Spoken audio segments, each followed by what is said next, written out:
We're here today with Congressman Joseph DioGuardi, representative from the 20th Congressional District of New York in Westchester County. Welcome to Italics, Congressman DioGuardi. Nice to be here, Joe. Thank you.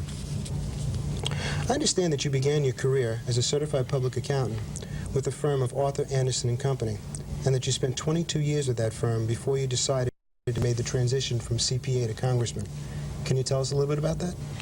Well, it wasn't an easy transition, as you might imagine. But frankly, it's an experience that I'm hoping others will follow, because I think government today needs to have more business-like thinking and people with business backgrounds. And in the back of my mind, I thought I would elect early retirement in my 50s and do something like this, but I hadn't decided it would be Congress. But in 1982, the suggestion was made by a group of businessmen that I should think about running for Congress. And by the time 1984 came around, the seed was planted, and what most people said could not be done, coming right out of business, not having had either a legal background or a political background, I managed to win in a very difficult race. Congressman DioGuardi, you're an Italian-American. Can you tell us something about how your background helped shape your values? Well, you know, my father came from Italy in 1929 as a very poor boy from Naples. They were having a depression in Italy at the time, and I guess Dad didn't realize that when he came here, we were having a depression here. So he couldn't get a job for a couple of years. He was 15. You talk about the story of America. It's not just my story. You can multiply this, I guess, millions of times by many ethnic groups, certainly Italian Americans, because that's the experience I was raised with in the Bronx here before we moved to Westchester County in 1957. But Dad had to work for everything he has. He didn't have an education. He only went to the 4th grade. As well. You might say I'm coming home. I was raised in the Bronx. This is where I was born and raised. Dad had a grocery store on Tremont Avenue and Crotona Avenue. I went to St. Martin of Tours Grammar School and Fordham Prep. And we moved to Westchester County when my dad realized that they opened up the Major Deegan in 1957, and he could get to the farmer's market by the Yankee Stadium without spending too much time. And that's what determined where we would live. I think my experience is very much like your experience, and I'd like to talk about that as well. I should begin by saying buongiorno, all right? I went to St. Martin of Tours here in the Bronx, and then Fordham Prep.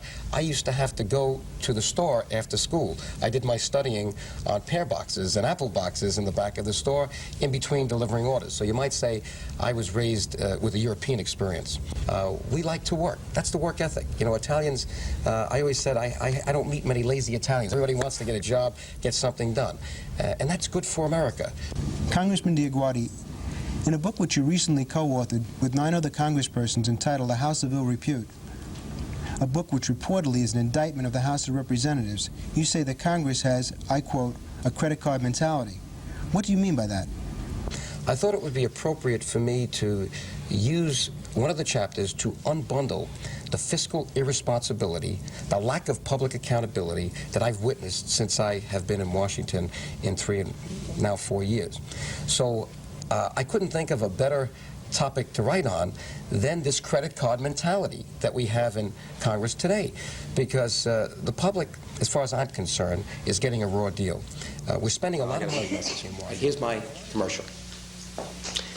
You know, some people need that American Express Gold Card and its $10,000 limit to feel powerful. Others need that Platinum Card with its $100,000 limit to feel really powerful. I've got a card that puts those two to shame. My congressional voting card. My friends, take a good hard look at this card. This is the most expensive credit card in the world. This card has no limit. Now, when you or your spouse gets a call from American Express, Diners, MasterCharge, Visa, or whatever, and you've reached your $2,000 limit or your $5,000 limit, you know that economic reality has arrived. You sit down with the family, you look at your standard of living, you might even defer a vacation. Not with this card. Last year we reached $2 trillion, the national debt. What do? We just kept raising the ceiling, the limit, the debt ceiling. We say pass it on to the kids, let them pay for it. We've got a credit card mentality in this country, and we've got to take this card away from those legislators, Democrat or Republican, that are using it irresponsibly. Wouldn't all these offices just create a bigger federal bureaucracy and ultimately cost the taxpayers even more money? That question comes up all the time. Frankly, there is so much duplication and overlap going on right now, that there's a need to now coordinate in one place the financial management responsibilities for this massive financial entity called the United States of America. We literally spent last year $1 trillion, but guess what, Joe? That's what was on the books. You can't believe what we're spending that's off the books. The guarantees, the contingencies, the accounts payable, the accrued pensions that are nowhere to be found because of that Mickey Mouse cash basis system I'm telling you about. If we were to use the right system, it's called generally accepted accounting principles. It's imposed on any public corporation. You might find out that the national debt is not $2.4 trillion. Hold on to your seat. It's $6 trillion as of now. Because when you see that $2.4 trillion, all that is the cash we spent. It doesn't tell you what we owe in Social Security for those people that have to retire that already paid in, because we've used that cash already. We are playing the biggest shell game in the world right now, and that's why I had to write the book, A House of Ill Repute. Not because I feel that Congress is a bad place. It's a beautiful place. I'm honored to be there. But it hurts me to see the public so cynical about Congress when they see the shell game going on and money being spent, many people just doing it because they want to get reelected every 2 years. And I felt I had to shock the American public into becoming more involved.